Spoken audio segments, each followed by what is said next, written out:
పోలీసుల మీద సిపిఐ రాష్ట్ర కార్యదర్శి రామకృష్ణ సంచలన వ్యాఖ్యలు చేశారు. పోలీసులు వైసీపీకి కాపలా కుక్కల్లాగా వ్యవహరిస్తున్నారని ఆరోపించారు.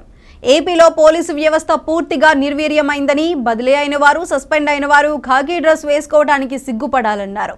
ఈవీఎంలను పగలగొట్టిన పిన్నెల్లిని పట్టుకోలేకపోవటం పోలీసుల అసమర్థతకు నిదర్శనమని వ్యాఖ్యానించారు. ఏపీ హోంమంత్రి ఎవరో కూడా తెలియని పరిస్థితిలో ప్రజలు ఉన్నారని ఎద్దేవా చేశారు. ఎన్నికలను సజావుగా నిర్వహించడంలో ఎన్నికల కమిషన్ పూర్తిగా విఫలమైందని రామకృష్ణ ఆరోపించారు. మోదీ మత విద్వేషాలను రెచ్చగొడుతున్నారని, ఓట్ల కోసం మతాన్ని రెచ్చగొట్టే ప్రయత్నం చేస్తున్నారని ఆరోపించారు.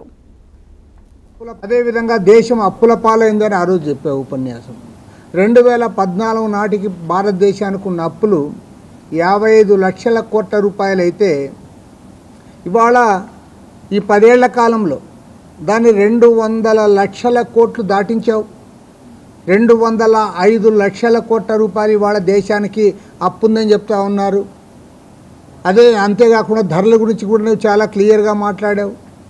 ఆ రోజు ఒక లీటర్ పెట్రోల్ ధర 73 రూపాయలు ఉంటే దాన్ని 110 రూపాయలు ఇప్పుడు.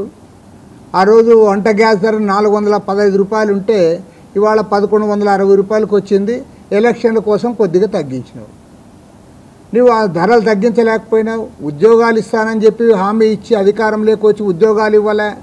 ఇవాళ భారతదేశంలో గ్రాడ్యుయేట్స్ ఎవరైతే ఉన్నారో ఆ పట్టభద్రుల్లో 42% మంది పట్టభద్రులు భారతదేశ చరిత్రలో ఏనాడు లేనట్లుగా ఇవాళ నిరుద్యోగులుగా ఉన్నారు. 45 సంవత్సరాల రికార్డు స్థాయిలో ఇవాళ అన్ఎంప్లాయ్మెంట్ ఉంది భారతదేశంలో. రైతుల సమస్యలు పరిష్కారం కాలే. ఒక చారిత్రాత్మక పోరాటం సంవత్సర కాలం ఢిల్లీ సమీపంలో సింగు బార్డర్లో వాళ్ళు పోరాటం చేశారు. అసలు ఈ ఇష్యూస్ ఏది మాట్లాడవు. రైతుల గురించి మాట్లాడవు, ధరల గురించి మాట్లాడవు, ఉద్యోగాల గురించి మాట్లాడవు.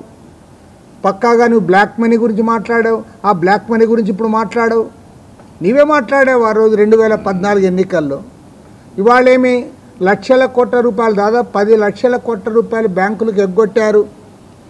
పెద్ద పెద్ద పెట్టుబడిదారులు, కార్పొరేట్ సెక్టారు వాళ్ళందరూ కూడా వెళ్ళిపోతూ ఉన్నారు. వాళ్ళందరూ కూడా విదేశాలకు వెళ్ళిపోతూ ఉంటే నువ్వు సహకరించావు. వాళ్ళు ఎవరో కాదు, వాళ్ళలో ఒక్క విజయమాల్యా తప్ప మిగతా వాళ్ళందరూ కూడా కర్ణాటక రాష్ట్రానికి గుజరాత్ రాష్ట్రానికి చెందిన వాళ్ళే. ఓన్లీ విజయమాల్యా మాత్రమే కర్ణాటక వాడు. 29 మంది పోతే అందులో 28 మంది ఖచ్చితంగా అది వాళ్ళు గుజరాత్ రాష్ట్రానికి చెందిన వాళ్ళే. కాబట్టి ఈ అంశాలు ఏవి కూడా మాట్లాడకుండా నీ ఫెయిల్యూర్స్ని కప్పిపుచ్చుకోవడానికి, నీ చేతగాని తనాన్ని ప్రజల ముందుకు రాకుండా నువ్వు కమ్యూనల్ అజెండా తీసుకున్నావు. వాళ్ళు ఎంత బహిరంగంగా రెచ్చగొడతా ఉన్నారంటే, కాంగ్రెస్ పార్టీ, సమాజ్వాదీ పార్టీ గెలిస్తే రామాలయం బంద్ చేస్తారు, తర్వాత హిందువుల యొక్క ఆస్తులన్నీ కూడా తీసుకొని ముస్లింలకు పంచి పెడతారు. పైగా ఎంత మహిళల సెంటిమెంట్ రెచ్చగొట్టడానికి మన మంగళసూత్రాలు వాళ్ళు తెంచుకొని అవి కూడా ముస్లింలకు ఇస్తారని చెప్పే స్థాయికి ఒక ప్రధానమంత్రి దిగజారితే, ఇలాంటి ప్రధానమంత్రి ఈ దేశాన్ని ముందుకు తీసుకుపోతాడు, 2047 వరకు ఆయనే ఉంటాడంటే ఇంకా ఈ దేశం ఉంటుంది అని నేను అడుగుతాను. నువ్వు ఇవాళ ముస్లింలకు వ్యతిరేకంగా, క్రైస్తవులకు వ్యతిరేకంగా అవుట్రైట్గా మాట్లాడుతూ ఉన్నావు. మణిపూర్లో చర్చిలను కూడా దాదాపు 300 చర్చిలు విధ్వంసం చేశారు. 100 మందికి పైగా వారు చంపేశారు. అనేక మంది వందల సంఖ్యలో మహిళలను మానభంగం చేశారు. కనీసం ప్రధానమంత్రి ఆ ప్రాంతాన్ని విజిట్ చేయలే, ఒక ఖండన కూడా ఇవ్వలే. కాబట్టి ఏమంటే ఇలాంటి ప్రధానమంత్రి ఈ దేశానికి అనర్థము.